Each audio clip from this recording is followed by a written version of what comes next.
আসসালামু আলাইকুম প্রিয় ভিউয়ার্স, কেমন আছেন? আশা করি ভালো আছেন। এখানে দেখেন আমরা ঘুরতে গেছি হচ্ছে জীবনের প্রথম ট্রেনের ছাদে ভ্রমণ। আমি আমার সাথে 3 বন্ধু। অসাধারণ একটা দিন ছিল, এটা বলার মতো নয়। এখানে আমার সাথে ছিল হৃদয়, লালু বন্ধু, লিমন টি। অসাধারণ একটা ভিউ।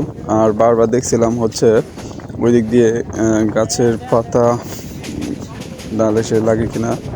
হৃদয় তো সেরকম একটা ভাব নিল। অসাধারণ বন্ধুকে সুন্দরই লাগছিল। লিমন তো সামনের দিকে একটা পুচ দিচ্ছিল। আর আমরা দেখেন কত রিক্সের মাধ্যমে যেতে হয়। গাছের পাতায় এসে যদি লেগে যায় তাহলে হয়তো একটা দুর্ঘটনা ঘটতে পারে। হয়তো সুন্দর, কিন্তু এটা করা মোটেও ঠিক নয়। খুবই রিস্কিপূর্ণ কাজ।